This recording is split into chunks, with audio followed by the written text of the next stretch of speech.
The Tale of Tom Kitten by Beatrix Potter. Once upon a time there were 3 little kittens, and their names were Mittens, Tom Kitten, and Moppet. They had dear little fur coats of their own, and they tumbled about the doorstep and played in the dust. But one day their mother, Mrs. Tabitha Twitchit, expected friends to tea, so she fetched the kittens indoors to wash and dress them before the fine company arrived.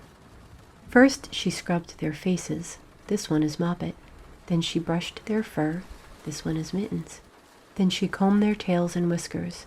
This is Tom Kitten. Tom was very naughty, and he scratched. Mrs. Tabitha dressed Moppet and Mittens in clean pinafores and tuckers, and then she took all sorts of elegant, uncomfortable clothes out of a chest of drawers in order to dress up her son Thomas.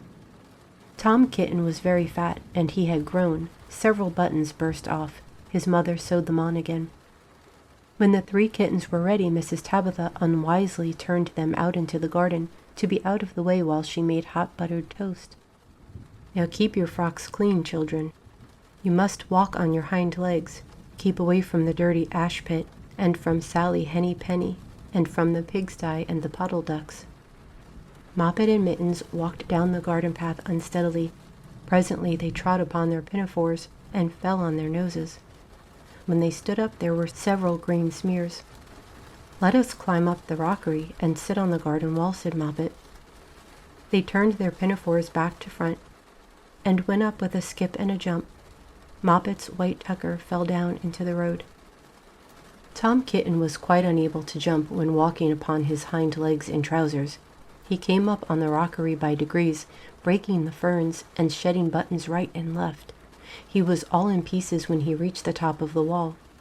Moppet and Mittens tried to pull him together. His hat fell off, and the rest of his buttons burst. While they were in difficulties, there was a pit-paddle-pat, and 3 puddle ducks came along the hard high road, marching one behind the other and doing the goose-step. Pit-pat-paddle-pat, pit-pat-waddle-pat. They stopped and stood in a row and stared up at the kittens. They had very small eyes and looked surprised. The 2 duck birds, Rebecca and Jemima Puddle Duck, picked up the hat and tucker and put them on. Mittens laughed so hard that she fell off the wall. Moppet and Tom descended after her. The pinafores and all the rest of Tom's clothes came off on the way down. "Come, Mr. Drake Puddle Duck," said Moppet. "Come and help us dress him. Come and button up Tom." Mr. Drake Puddle Duck advanced in a slow sideways manner and picked up the various articles, but he put them on himself. They fitted him even worse than Tom Kitten. "It's a very fine morning," said Mr. Drake Puddle Duck. And he and Jemima and Rebecca Puddle Duck set off up the road, keeping step. Pit-pat-paddle-pat, pit-pat-waddle-pat. Then Tabitha Twitchit came down the garden and found her kittens on the wall with no clothes on. She pulled them off the wall, smacked them, and took them back to the house. "My friends will arrive in a minute, and you are not fit to be seen. I am affronted," said Mrs. Tabitha Twitchit.